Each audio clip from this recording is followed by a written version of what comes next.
Thank you, and welcome to this month's Alignment Jam, the fifth one of its kind, the Scale Oversight Hackathon. And I'm very pleased to present our keynote speaker. And afterwards, I will talk a bit more about the logistics of the event and what you can expect. And really excited to see what projects come out of this. So, first off, Gabriel Recchia is our keynote speaker this time. He is a cognitive scientist who is working on scalable solutions for oversight on artificial intelligence. He has previously worked at Cambridge Mathematics, working on an array of analyses of how naive human alignment methods might not work on AI, and is now very excited about a group of other related scaling oversight topics. And one of them, for example, has earned him a prize in the inverse scaling prize, which we actually also participated in back in the day. But we didn't win because we jumped on to more of these. But the inverse scaling prize as well. So really congratulations for that. And is now working with, I believe it's Modulo Research. He's an independent company that is funded by OpenFlat. And thank you, of course, so much for joining us, Gabriel. I'll switch over to your slides now, and then you have all of the time in the world, and we'll do a small Q&A afterwards. So, thank you very much. Okay, well, thank you. So, just to jump in, we'll say that since the dawn of humanity, people have raised their eyes to the sky and asked themselves, how do we ensure that the training of machine learning systems remains guided by human feedback, even as the capabilities of these systems improve to the point that their outputs become difficult to evaluate? So that's what I'm going to be talking about. So we know that reward modeling allows us to train language models to complete tasks that a human can evaluate but can't demonstrate. So let's say I'm helping to improve a language model that has been trained to write comedy. Now, I cannot write comedy, obviously, but I can read an essay and evaluate whether I think it's funny or not. So we can sample a couple outputs from a model, I can say which one I think is funnier, and we can train a reward model from my judgments and use that to train a policy. And it turns out this works pretty well. So this process is known as reinforcement learning from human feedback, or RLHF, and this is a technique that is frequently used to nudge language models in the direction of producing outputs that would be judged positively by human raters. However, for some tasks, as a model's performance improves, the outputs are likely to become more and more difficult just to evaluate, and this will be increasingly the case for models as they are able to do more and more competent tasks. So, for example, let's say I want to train a language model to correctly answer questions that are difficult enough that I myself am not always sure what the correct answer should be. If I just pick whichever output sounds better to me, then I am training the model to produce answers that sound plausible to me, which is a very different thing than training it to produce answers that are correct. And you can kind of infer the analogous problem as we get closer to superhuman level across a variety of tasks. Alternatively, in a situation like that, someone might choose to use a proxy metric, probably also not very good for safety. So is there anything that we can do about this? And I'm interested in this class of approaches that says, well, let's actually have the model help us evaluate its answers. So one way we might do that is by actually having the model also produce an argument in support of its answer. So in some cases, you could imagine this takes the form of a step-by-step proof, not necessarily a formal proof, but some kind of step-by-step process that shows how we can reach the correct answer. So just for some intuition as to how this could help.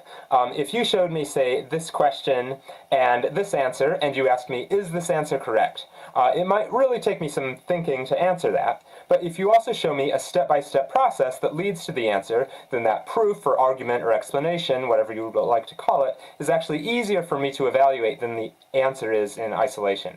So this idea of having a system explain the rationale behind its answers in order to actually help us understand when the system is succeeding and when it's failing, so that we can provide better training data to that system, is an interesting thing to explore. Now, in this particular case, this is an argument that is relatively easy to evaluate, but it's not so easy always to evaluate an argument, particularly as models scale to harder and more complicated tasks. So, for example, here's an argument that might sound plausible to someone who didn't know anything about mathematics, that was generated by a language model, but is actually completely incorrect. So in general, I might want some AI assistants to help me evaluate a system's arguments for its own answers.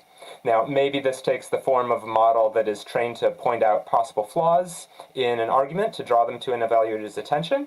So that is the approach taken in this paper by William Saunders and colleagues at OpenAI, where they demonstrated that their human participants were able to identify more flaws in summaries of passages from short stories and web articles when they were assisted by a language model that had been specifically trained out to point out possible flaws in these summaries.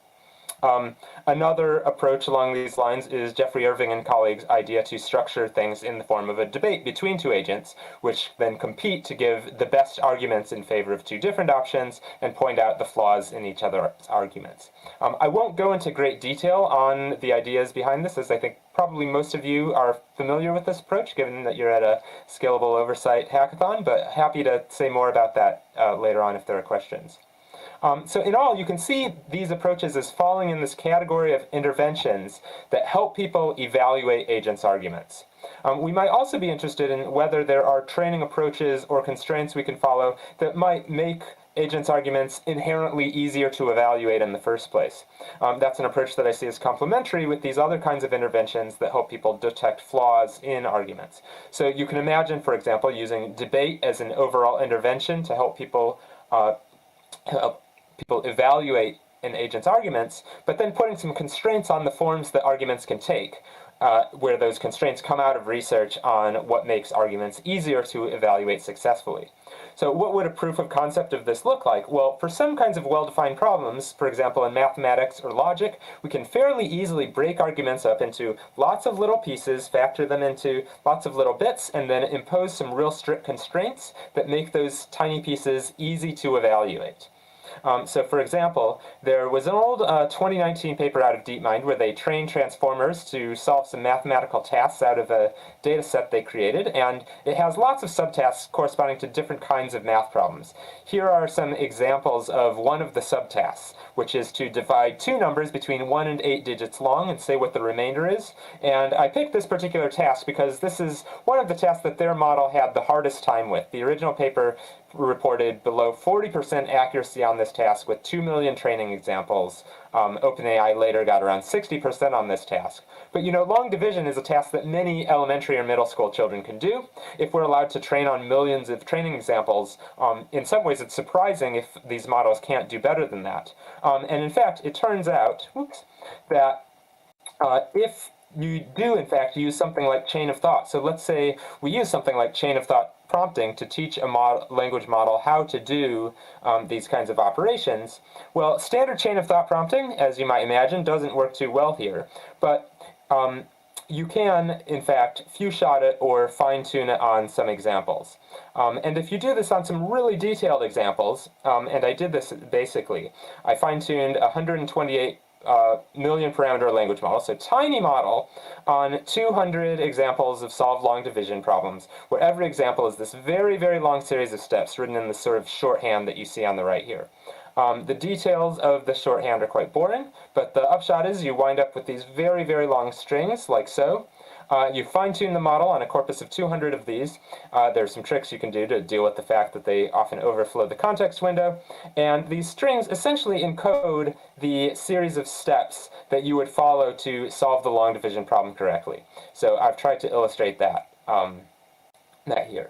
So what you can see here is a an animation of what it looks like if you sort of follow the series of steps that the language model generates, and you can see that it is very slowly and laboriously essentially solving the division problem correctly if you interpret the outputs as actions.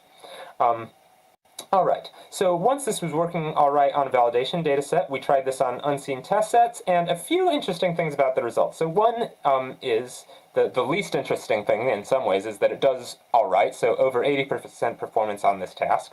And we only had 200 training examples, so that's interesting. But I think what's more interesting from a safety perspective is that in order to solve these problems, it actually had to produce a legible trace of its behavior. So the model does not appear to be capable of solving this kind of problem without producing this series of steps. It actually is making use of these steps to solve the problem, and it's making these steps visible. We can see them, we can evaluate them, we can confirm that they are as intended. And second, these miniature steps are really easy to verify the correctness of. We could even automate verification of those miniature steps. And even without doing this, it happens to be fairly obvious even when a single step goes wrong, because it turns out the entire model goes off the rails in such cases.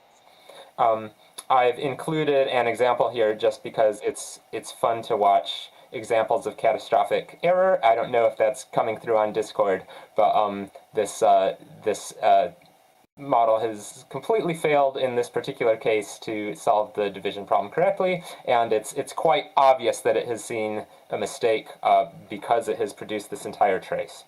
So, and we actually kind of want this from a safety perspective. We want models where it's really, really obvious when they've made a mistake. So, to recap, this has some nice properties. Failures are easy to notice. It's really easy to look at the output and tell it's got the wrong answer, even if you don't know how to do long division yourself. We can inspect the points at which failures occur in this externalized reasoning. Individual reasoning steps are easy to evaluate in isolation, and reasoning seems quote-unquote faithful, at least in the sense that when the model's reasoning is wrong, it gets the wrong answer, and when it's right, it gets the right answer, and the reasoning enables tasks that the model just can't do otherwise, which implies that it is relying upon those visible reasoning steps to actually accomplish the task. Okay. So, division problems, that's a fairly... Oh, and I also, just wanted to make a shout out to Tamara Layam, who's now in Anthropic, for kind of articulating this kind of thing as externalized reasoning oversight, and I think it's a direction that deserves more attention. So, division problems, that's a pretty algorithmic plug-and-chug sort of thing. So something I'm interested in is, can we achieve something like this with a fuzzier sort of task that's not so easy to break down into a fine-grained series of steps that can be easily evaluated? So can we get a language model to produce step-by-step arguments supporting its answers to medical questions or programming questions where those steps can actually be accurately evaluated, even by somebody who does not have much expertise in medicine or programming? That would be kind of a test case for this situation we might find ourselves in, where we have models that are performing tasks that very few people are able to evaluate them holistically, and so that's where I want to go next.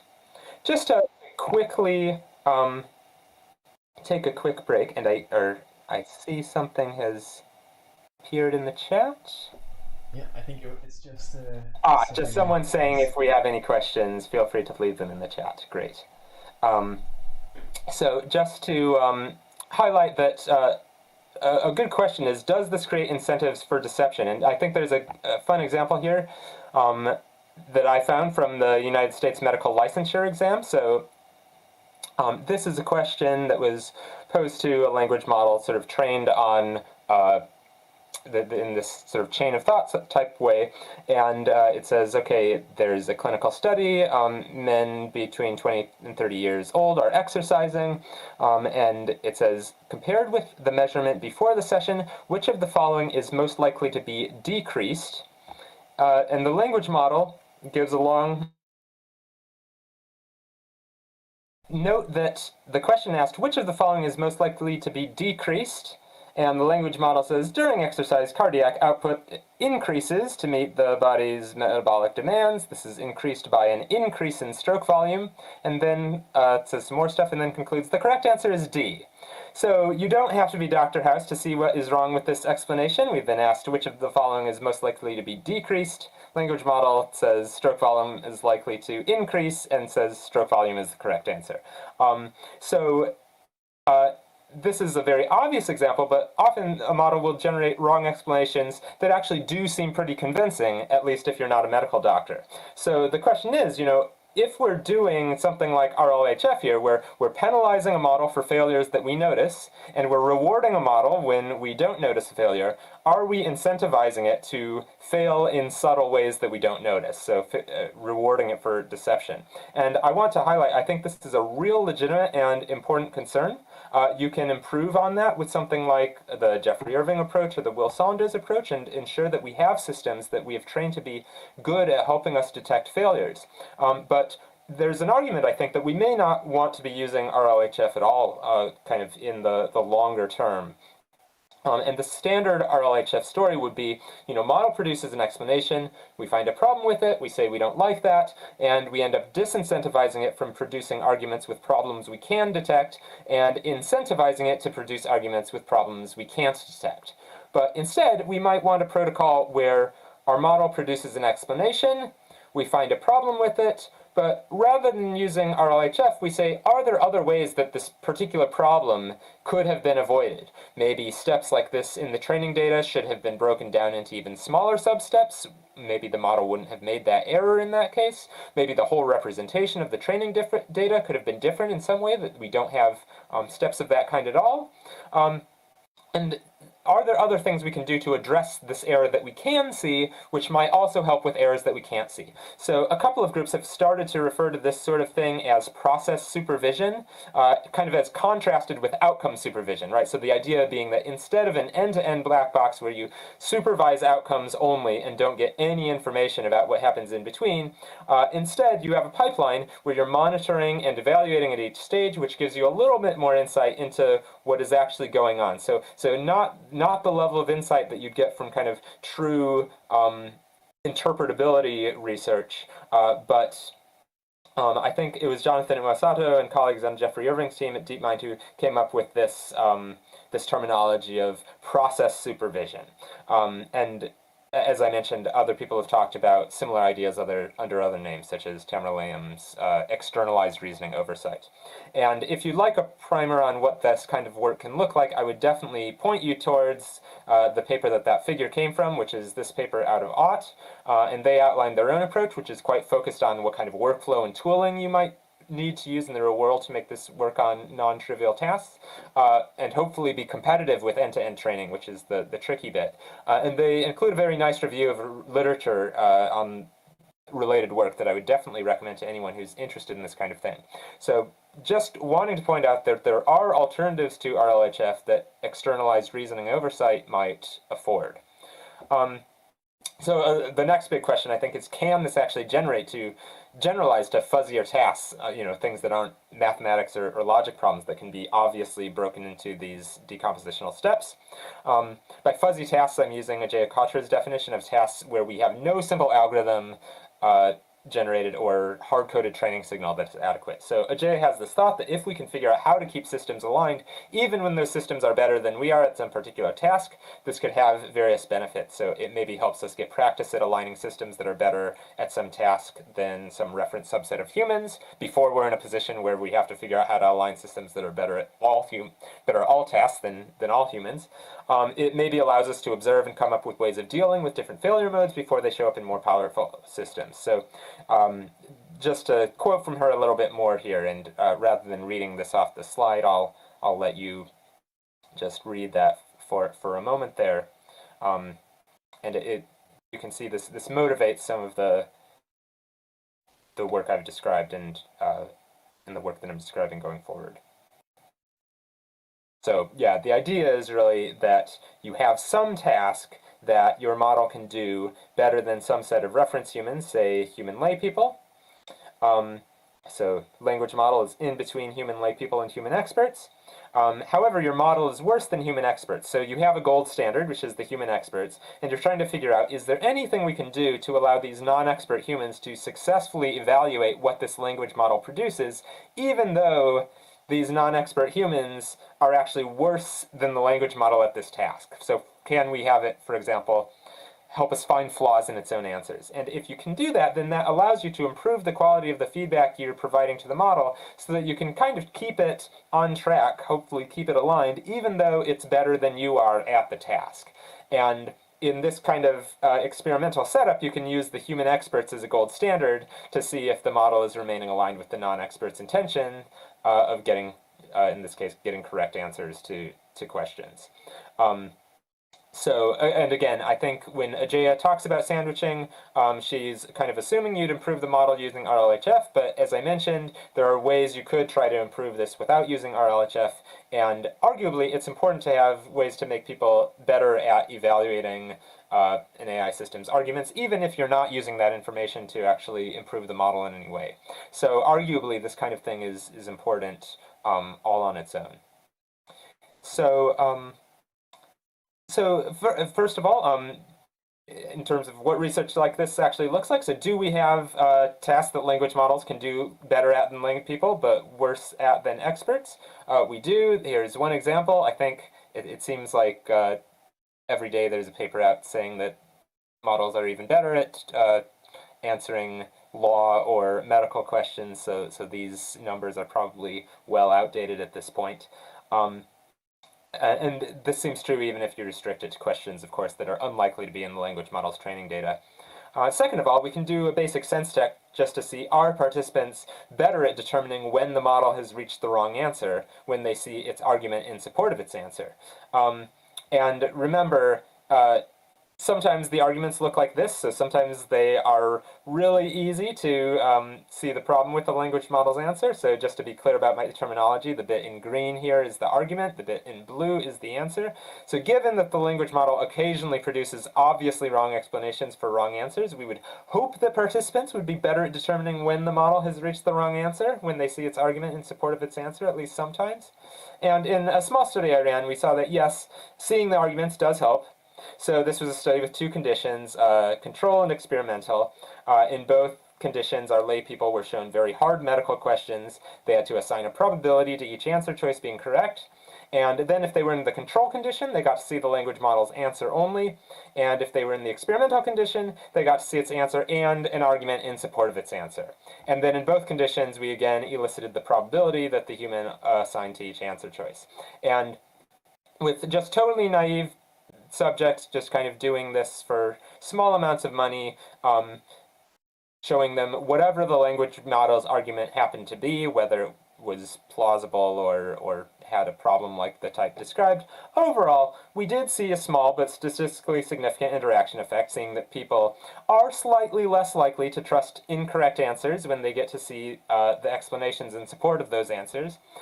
That's good. That doesn't tell us that much. So one, this effect is really small. Two, as we've said, occasionally a wrong explanation is really obviously wrong, and in the near future, language models may become much less likely to produce explanations that are really obviously wrong. So this doesn't tell us too much, but it does at least give us a nice low bar that we definitely hope to be able to improve on. So what might be more interesting than that? Well, what if we were not only to present the language model's answer and argument, but also a language model-generated critique of that argument? Would access to that actually help our participants give better feedback, or not? And by the way, in order to do this properly, we want to make sure that our language model-generated critiques are as good as possible. So how do we do that? Again, we probably want to try fine-tuning on critiques from experts, which means collecting relevant data from that, which is something I've started to do some work on. And this is an area where I'd be really excited to see people work on benchmarks. So for example, I mentioned earlier Jonathan Wesato and colleagues have been training language models to identify errors in reasoning steps made by language models attempting to solve grade school math problems from the GMS 8K dataset.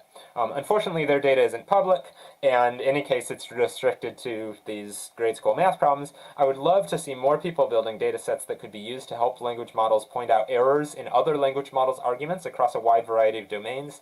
A benchmark of this kind, I think, could really help research into how viable AI-assisted critiques of AI reasoning are as components of a broader scalable alignment strategy. And if that's something you are personally interested in working on, yeah, I'd love to hear from you, because that's something I'm thinking a lot about. So to summarize kind of what we've been talking about here, if you're struggling to, this is just an example, sorry, of, there's the reference to the Wesato paper I mentioned, and this is an example where they've annotated the reasoning steps, and in cases where there's an incorrect reasoning step, that's annotated, and so then you have a data set, not just of when was the model wrong in its final answer and when was it right, but even if the model ultimately gets the correct answer, it still might make incorrect reasoning steps along the way, and those have been flagged in this data set. I'd like to see more like this. As I said, this particular data set is in public. So just to kind of summarize up, if you're struggling to think of something to work on, I think people could do worse than thinking about training approaches or constraints that make arguments inherently easier to evaluate. We know a bit about how to do this with self-contained algorithmic tasks, but maybe we can apply some of the same principles to more open-ended tasks as well. Interventions to help with or benchmarks for argument evaluation. So arguments for incorrect answers are less persuasive than those for correct answers, but some are very obviously wrong. And I think whether critique models are actually useful when arguments are much more subtly wrong is an open question that can, I think, help us learn more about how viable these kinds of approaches might be going forward. And finally, of course, if we think we've done something promising, really doing the work to figure out whether it scales. There are lots of interesting ways to go about this, from testing using humans as proxies for future more powerful models, to the approach I mentioned that Ott is working on, learning by doing, to just find out what is necessary to scale decomposition techniques to increasingly difficult tasks, whether that's theory or tooling. And of course, just testing whether a particular approach continues to work with language models of increasing capability. So as been mentioned, the inverse scaling challenge, and not everything does actually improve linearly with language models of increasing capability. And I think there's a genuine question in terms of language models helping us detect problems with other language models' arguments if the language model making the arguments is increasing in capability, but so is the capabilities of the language models that are helping us identify errors in those arguments. It's kind of unclear where we end up, so I think work on that would be really empirically useful. So overall, I'll just say I'm really excited to be part of a community of people, and I'm excited that you all are a part of this community who's just working on this incredibly important problem of figuring out how best to measure and monitor alignment as machine learning systems scale. It's really good to see events like this with people with diverse and fresh set of perspectives thinking about the topic and how they might apply themselves to this. And of course, I've only presented this kind of narrow window of what I happen to be interested in, but there are so many directions that one can go, and I'm excited that there's this impulse to use our collective knowledge to increase the probability that AI systems ultimately provide a net benefit to humanity. So thank you all very much for being here today, and thank you for the work that you'll be doing over the next 48 hours, and hopefully long beyond that. And please contact me if you want to reach out in the future. And I guess with that, I'll open it up to questions or discussion. Thank you very much, Dave. I think we're also missing your video, but if you want to... okay. Then yes, I can turn that on. Let's just give him a massive round of applause. And thank you very much. Yes. All right. I have a few questions. I think there were a couple of questions posted in chat as well that Sabrina can maybe take. But a couple different ones from my side is, I'm curious how you're seeing, for example, Anthropic's helpful, honest, and harmless framework for these large language models interplay with the methods that you're looking at, and what promise you see in these more fussy, scaling of safety. Yeah, I was quite encouraged by the constitutional AI paper that came out recently, and for anyone who hasn't seen that, I would encourage you to give that a look. Because I think one of the things that has been a big question for me for a long time is what are the odds that we are actually able to have models that are capable enough to help us to actually make some of these ideas actually work at scale? Because in order for a strategy like this to be scalable, it's not going to work if a human has to do this very expensive evaluation every time. And so we're getting some hints that that language models themselves can kind of help provide that kind of feedback. I think there are big open questions still about whether whether when you decompose something into multiple steps and you have language models work on evaluable substeps of those, whether the entire tree kind of stays aligned. So I think there are lots of open questions still, but yeah, I have been encouraged by the direction that Anthropic is going. Nice. Yeah, I also think in general it seems super interesting, and also for that matter, the Ord paper is very good. I actually forgot to include it in our resources, but I recommend everyone to read that as well. Another question is like, so you are cognitive scientists, right? I know we at least have a few cognitive scientists in the audience, and I'm curious, what role do you see for cognitive scientists in general in this field? Because most of the people are, of course, computer scientists, and this like technical perspective on cognition and in this foreign alien brain, how can we use that and utilize that in the best way? Yeah, so if the cognitive scientists in the audience haven't read it already, definitely, and I think there's even I'll send the slides across because there's a link in the slides, but if you Google Irving and Askell back in 2019, which is like ancient now in AI time, Jeffrey Irving and Amanda Askell wrote a piece on Distill called something to the effect of why AI safety needs social scientists. And it kind of outlined specifically, it outlined kind of a number of things that people with actual experience running studies with human participants and who have expertise in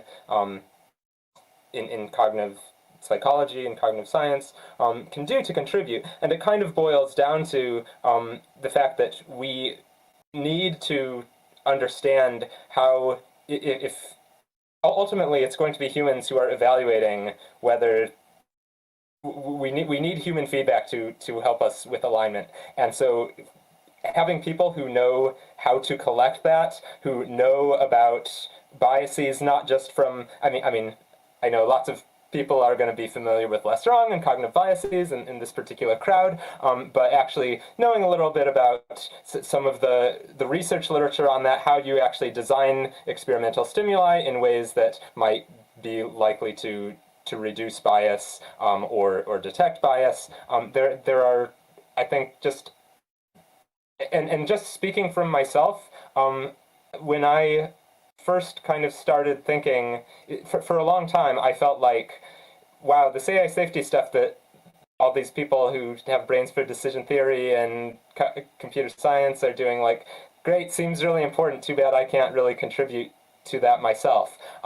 And as it has turned out, when I kind of stuck a toe in and realized maybe my background is useful, I've really been welcomed with open arms, and it has been clear that actually there is a lot that can be done and a lot that needs to be done, and you might have noticed yourself if you are someone with a cognitive background and you've read some papers, I'll have to say, including the occasional paper out of Anthropic, you might sometimes think, I think I might have like designed the data collection aspect of this like slightly differently. So I think that's expertise that not all computer scientists have that is really valuable. Yeah, totally agree. And also, for that matter, sometimes you see some of the computer science perspectives on the biases themselves from less wrong, which sometimes seems a little bit disjointed from the literature on cognitive science. So really glad to always see that come in play. And I think if there are any questions in the room, or if Sabrina wanna take one of the questions from the chat, that would be perfect. Great.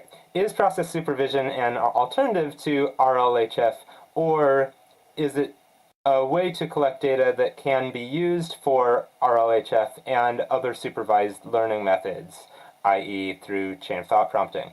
I think there are different ways that process supervision could be used, and I don't know that everybody who sees the utility of it is in agreement on how it should be used. So to give an example, I had a chat once with the Matt Botvinnik, who is head of neuroscience at DeepMind, and I described a little bit of this stuff to him, but without I described it in maybe a way that was like slightly less clear about what I thought the advantages of process supervision were, and his reaction was kind of like, yeah, one thing that I think is really great about that is that, you know, chain of thought prompting or process supervision can make a model, can make it better at doing the task, and then you can use then you can basically do outcome supervision on top of that, and kind of, you know, chunk it or cut out the middleman. And I was like, that's the opposite of what I want from safety. And one thing that kind of does, I will admit, does concern me about process supervision is if, like, I want to avoid a situation where people are basically using process supervision in such a way that people are like, oh, process supervision is really great. Let's just like use process supervision to make models like be capable, and then let's do outcome supervision on top of that. Now, my the reason that I'm like a little, the reason why I think it's like still valuable, and I'm not like convinced that is the outcome that is most likely to happen is one, at least certainly currently, process supervision, you're working on a particularly narrow task, and so I think all of the benefits that I mentioned, you can learn in a context where you're only increasing capability at like a fairly narrow task.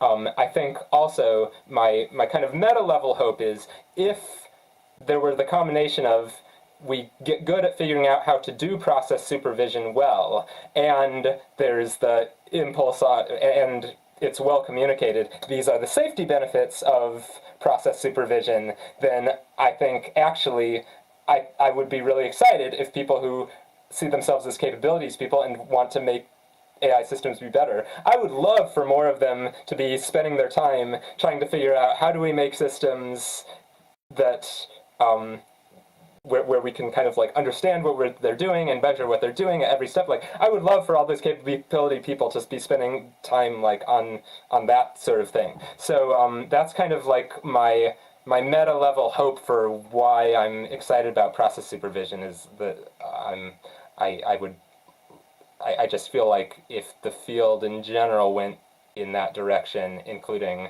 and if more capabilities people spent more time in that direction, I think we would be in a safer position.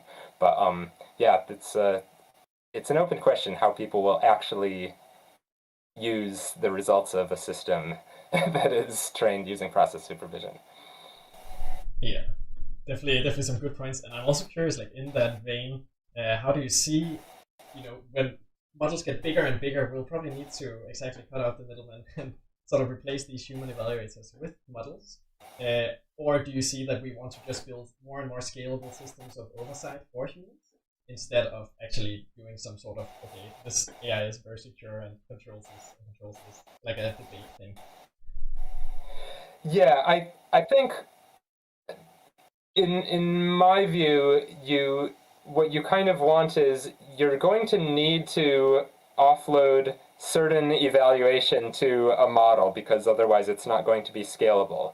And so you want to be pretty sure that when you do that, that it's capable of successfully evaluating the bit that you are offloading.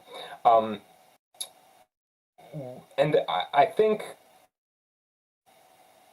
one of the open questions is, can we use what we learn about how to do that in a, that's why I like these sandwiching experiments where it's like you're using people who you have a subset of people who like can't do a task very well, but you ultimately have some gold standard people who know like the direction the system should be going and whether it seems like it ultimately is aligned or not. Because it's a really open question, like if we just do this, if we don't start doing this until until we're talking about tasks that no humans can do well. Like, we're not really going to have any idea of whether the composition of, whether if we offload these smaller components to models, whether the entire system will be aligned. And so at least if we do these experiments, we can have some idea of whether that's a possible hope, and if there are things that we can do that increases the probability that it actually works. And it might be that we find out that it just doesn't work, and that would be a good thing to know as well. I think it would be really good if people like, if it doesn't work, it would be good for like people like Jeffrey Irving to be aware of that. So yeah, looks like we had another question come in. Yes. What is my opinion on inductive provability of safety? So I would say, as someone who's not a mathematician, I have, like, take my opinions on this with a grain of salt. So this is just my opinion that's based in, not very much. But part of the reason that I am interested in doing things on the empirical side is I am a little bit skeptical of the inductive provability of safety. Now, that said,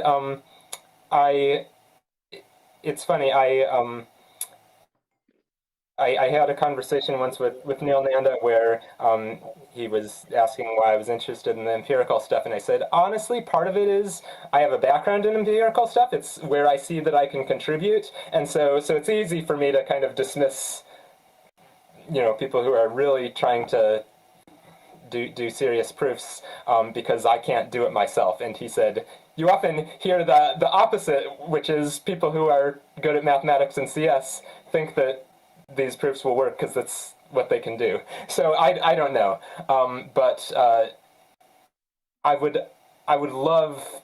I mean, ultimately, that would be great. And so I think if anybody who thinks, this might be possible, I have an idea for what such an inductive proof might look like, please go for it, because the empirical stuff, it's really important, but it's a lot less certain than what might be ideal, I'll just say. Yeah, I guess that's the eternal struggle of yeah. making something 100% safe or making something that works and is safe. Yeah. All right. I think that's all for the questions. Unless someone just want to speak up now suddenly. And I have a question. Yes. I'm very curious to what extent you think sandwiching is going to generalize as we move up in intelligence, and if there are any ways to verify if that, if we can actually. Okay, sure. Let's say that it works. We can sandwich. How do we know that it's actually going to continue to work when we have AIs that are much smarter than us? Yeah. So the question was, with the sandwiching method, how can we make sure that it works as models scale? Yeah, no, it's a good question. I think there are, and if you take a look at Ajay Katra's article, the Aligning Narrowly Superhuman Models, she lays out kind of a number of benefits that that sandwiching sort of studies can have, and I think a number of them hold kind of no matter what, kind of better situation in the run-up to superintelligence if we kind of understand some of these dynamics better. Like, there are various benefits, but I will say, yeah, it's when you get if we're talking about situationally aware systems, I'm not, like, I don't think there's a really good argument so far that if sandwiching works now, it will continue to work like when we get situationally aware systems. I think it's more of there are useful things that we can learn from it, and it might be that some of those can kind of sort of push the safety window out a bit further.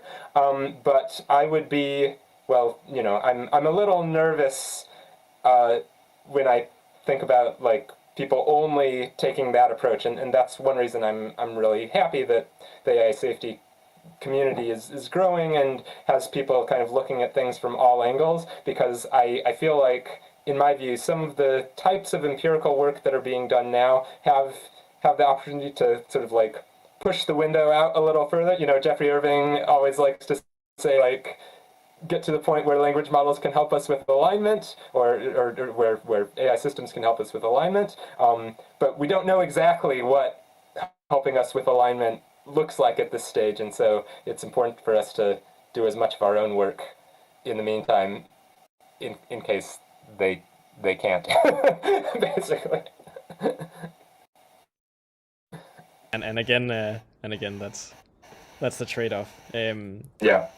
Do you see ways where we can like use these methods for some of the more hard alignment problems, or any diversions from this type of work into that? So I said a little bit about like failing and incentivizing deception, and I think I am hopeful that when you think about approaches like process supervision and debate, I can see, you can imagine scenarios, even potentially scenarios. I